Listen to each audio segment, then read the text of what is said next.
Hello বন্ধুরা, good morning. Papai Sonai lifestyle ব্লগে তোমাদের অনেক স্বাগতম আর অনেক ভালোবাসা জানিয়ে আজকের ব্লগটা শুরু করছি। আজকে 25শে সেপ্টেম্বর, বুধবার। আর সকালে উঠে বন্ধুরা কাজকর্ম শুরু করে দিয়েছি। একটা বড় সংসার মেনটেন করা কিন্তু মুখের কথা নয়। সবার মুখে খাবার তুলে দেয়। এখন তো সবাই ছোট ছোট সংসার বিলং করে, কিন্তু একটা বড় সংসারে করলে তার যে কত পরিশ্রম আছে, সেই ব্লগটাই তোমাদের সঙ্গে শেয়ার করছি। যে যতটুকু পেরেছি ব্লগটা কন্টিনিউ দেখতে থাকো। আশা করছি ব্লগটা তোমাদের অনেক অনেক অনেক বেশি ভালো লাগবে। সকালে উঠে প্রথমে নিজের জন্য কোনো সময় থাকে না। নিজে যে ফেসটা যে ধরো ফেস ওয়াশ দিয়ে ক্লিন করবো, ওই যা হোক করে ব্রাশ করে চাকে সোজা চলে আসতে হয় রান্নাঘরে, নাইটিটা চেঞ্জ করে। না রান্নাটা বসাতে হয়, আমার দেওর আমার শ্বশুর খেয়ে যাবে। বললাম না, একটা বড় সংসার মেনটেন করা কিন্তু মুখের ব্যাপার না। ছোট সংসার তো সবাই মেনটেন করে, কিন্তু বড় সংসার কজন মেনটেন করে। একটু তাড়াহুড়ো করেই কাজকর্ম করছি, কারণ 8:30 বেজে গেছে। 9টার ভেতর আমার দেওরকে ভাত দিতে হবে। এদিকে বাজারও নেই, যেটুকু বাজার ছিল সেটুকু বাজার দিয়ে রান্না বান্নাটা কমপ্লিট করছি।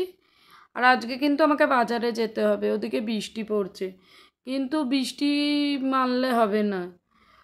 সংসারটাকে যে ভালোবাসে সে কিন্তু নিজের শরীরটাকে শরীর বলে ভালোবাসে না, উজাড় করে মন প্রাণ দিয়ে সংসারটাকেই ভালোবাসে। কারণ সে জানে এটা তার ডিউটি। সংসারের আর মানুষজনগুলো বসে আছে তার মুখের দিকে তাকিয়ে, কারণ দ্বিতীয় কেউ তো আর খাবার তুলে দেওয়ার মতো নেই বাড়িতে। অসহায় যাকে বলে এক কথায়, তারা আমার মুখের দিকে তাকিয়ে বসে আছে। আমাকে নিজের কথা চিন্তা করলে হবে না, আমাকে সম্পূর্ণ মন প্রাণ দিয়ে উজাড় করে দিতে হবে এই সংসারের। হ্যাঁ, যেটা ভাবি সেটা কিন্তু বন্ধুরা আমি করিও। নিজের শরীরটাকে শরীর বলি না।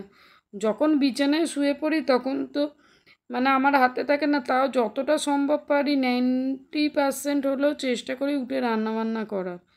তাতে নিজের খাওয়া দাওয়া হয় না এক এক দিন। সবসময় তো শরীরটা সমান থাকে না মানুষের, শরীরে তো কারুর হাত নেই। সকালে একটু রান্নার তাড়া থাকে বেশি।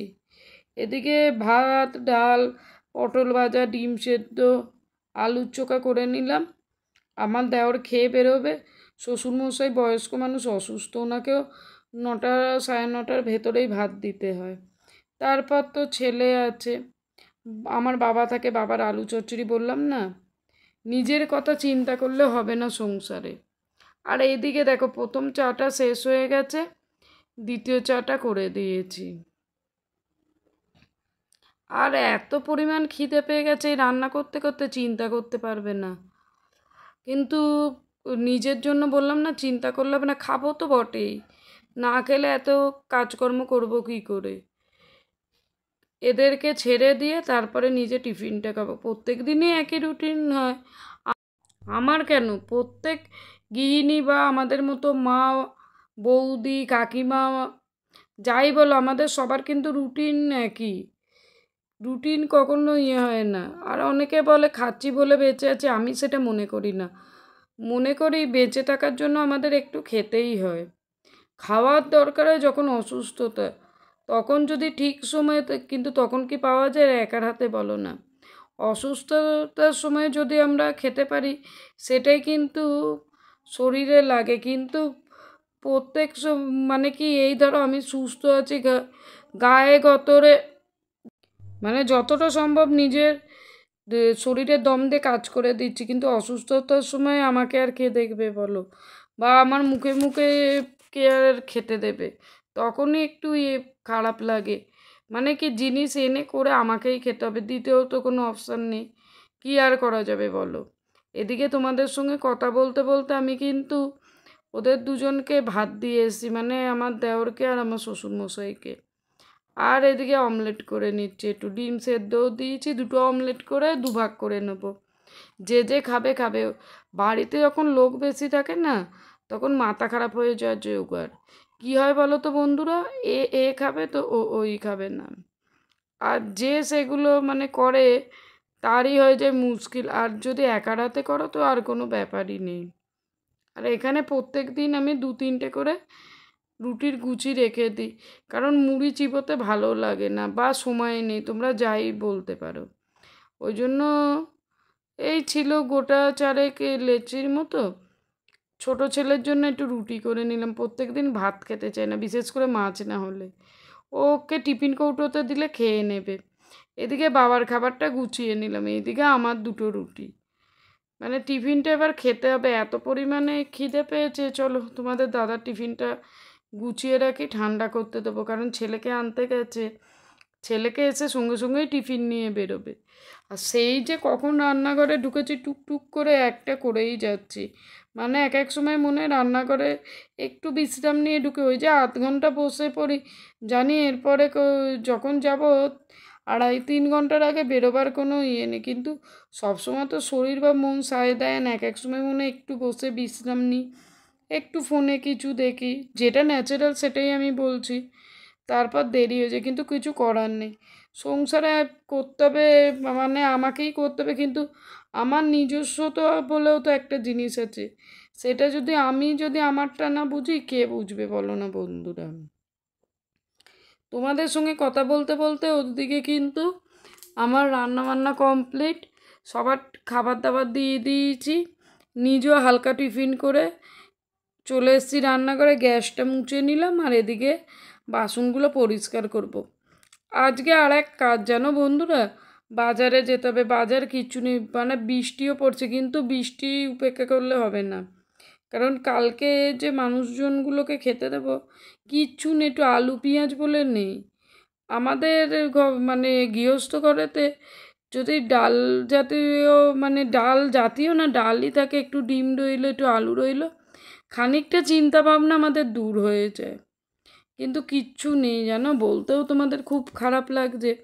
বাজার যেতেই হবে যতই বৃষ্টি হোক, দরকার হলে টোটো করে গিয়ে বাজারটা করে বাড়িতে চলে আসতে হবে জানো।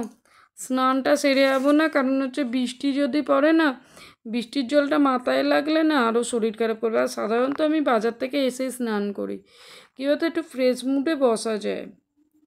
তাহলে চলো বন্ধুরা, আর এদিকে 2টো বিছানা ছাড়া কমপ্লিট, আর সোফাতে আমার দেওর আর আমার ছোটো ছেলে শুই, সেই জন্য সোফার চাদরটা তুলে একবারে ঝেড়ে দিচ্ছি। ঝেড়ে আবার যেমন ছিল বালিশ, হালকা একটা কম্বল, যেখানকার জিনিস সেখানে দিয়ে দিচ্ছি। চলো ঘরদোরটা ঝাড় দিয়ে নিই, ঘরদোরের অবস্থা খুব খারাপ। একদম ঝেড়ে ঝুড়ে ঘরটা মুছে বাজারে চলে যেতে হবে জামা কাপড়গুলো কেচে। তাহলে সাথে থাকো তোমরা। চলো বন্ধুরা, রেডি হয়ে বেরিয়ে যাচ্ছি, 11:15 বাজে, এসে দেখা হচ্ছে। মানে এত দেরি হয়ে গেছিলো, কোথায় যাচ্ছে সেটাও বলার ক্ষমতা নেই। আর এখানে বাজার এনেছি, এক এক করে সব গুছিয়ে নিচ্ছি। চলো, আর স্নান করা কমপ্লিট, শ্যাম্পু করে নিলাম। আজকে মাথাটা এত পরিমাণে নোংরা হয়েছে, আর এখানে নিচে এলাম নিচের বাবাকে খেতে দিতে। বয়স্ক মানুষ তো একটু দাঁড়িয়েই খাওয়াতে, আর জোর করে জল খাওয়াচ্ছি, দেখেছো? মানে বললাম না, একটা বড় সংসার মেনটেন করা অত মুখের কথা না, দেখে মনে হয় কোনো ব্যাপার নয়, ভালো আছে, হাসি খুশি আছে, কিন্তু আমাকে সেই পরিমাণে লেবারটা দিতে হয় এদের পেছনে, বুঝলে বন্ধুরা। সংসারটা এমনি হাসে না, সংসারকে ভালোবাসতে হয়। এই বাবাকে 2টো মুড়ি তরকারি খাইয়ে এলাম, সকালে খেয়ে ভাত দিয়েছিলাম, আর এখন বাজে রাত্রি 9:15। ওদিকে ছেলেকে পড়িয়ে উঠলাম, উঠেও কি শান্তি আছে বলো না, রান্না বান্না করে খেতে হবে তো। আজকে আর সময় নেই বন্ধুরা, প্রেসার কুকারে একদম কষে ঘুগনিটা বসিয়ে দিতে হবে। আমি 2 রকমও করি, কখনো সেদ্ধ করে সাঁতলাই, কখনো সাঁতলে করি। মানে বললাম না, নিজের ওপর তোমার সংসার, যখন তোমার করার কেউ নেই, তোমার সংসারটাকেও দেখতে হবে, নিজের শরীরটাকেও দেখতে হবে, কারণ তোমার শরীর যদি তোমার সঙ্গে না থাকে, নিজের কথা বাদ দাও, পরিবারে এতগুলো লোক অভুক্ত থাকবে, এক কথায় যাকে বলে। তাহলে বন্ধুরা দেখলে তো, একটা বড় সংসার মেনটেন করা মুখের কথা নয়। সকাল 6টা থেকে উঠে রাত্রি 10:30 অবধি কাজ করলেও সংসারের কাজ শেষ হয় না। তাহলে চলো রুটিটা করে নিই। আজকে ডিনারে রয়েছে রুটি আর ঘুগনি, আর তোমাদের দাদা তো মুড়ি ছাড়া খায় না, যখনই ঘুগনি হয়। খাওয়াটা যার যা রুচি, বলো না। সে তাহলে বন্ধুরা আজকের ব্লগটা এই পর্যন্ত, দেখা হবে নেক্সট ব্লগে।